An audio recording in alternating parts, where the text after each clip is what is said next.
there. With the release of the recent video game Suicide Squad Kill the Justice League, people are up in arms. They don't like this game. There are a few champions of it and people who do like the game, but mostly it's just been very, very negative. I find that surprising because I like the look of this game and it's one I will definitely play when I get a PlayStation 5 soon. But for right now we're talking about the soundtrack. Composers Rupert and Nick Arundel, apologies if I got that surname incorrect. And we have a score really of two halves here. 26 tracks, the first 13 insufferable. Hard techno rock noise, no personality, no substance. I wouldn't even say it was good enough to be headbanging kind of rock. It's just obnoxious crap. Hated it.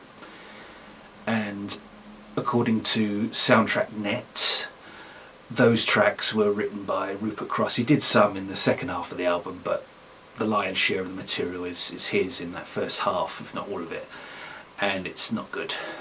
But then, track 14, we get Out of the Asylum, and we get something far more engaging, something a bit more depth, and just a little bit of creativity happening, and that's when the score, I think, comes into its own. The two best tracks on here, and there are some little, Easter eggs or little ideas that do work in other parts, but it's Diana's Decision and This Future's Cancelled.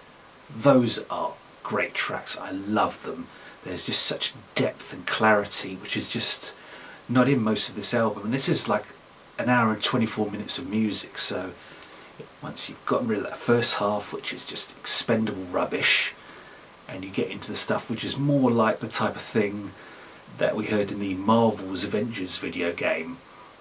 Yes, okay, Marvel and DC are separate, groups of heroes. Would be a good video game though. Marvel versus DC, New Age. Just an idea. But anyway, yeah, despite its humongous flaws, I do like this score. And as I say, once you've just focus on the second half, which is where it really comes into its own, the theme, which I think is heard in track 15, is not strong, it's not distinctive, and doesn't mark out anything particularly special about this music. It's not really a thematic juggernaut, but it's more of like an incidental piece with some, let's say, extremely obnoxious techno rock. But when you get past that, the action music is quite good, and I did enjoy it. So overall, I would give Suicide Squad Kill the Justice League by Rupert and Nick Arundel 3 out of 5 stars. It's a rocky start to begin with those first 13 tracks. Some will love it, some will utterly detest it. But once the second half gets going, Out of the Asylum, Diana's Decision, and the rest, it just becomes so much more intriguing, captivating, and that's where the score lives.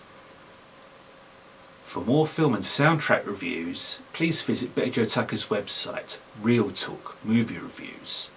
On Facebook you can find my pages, Hip-Notic Movie Reviews, Book Reviews, and Soundtrack Reviews.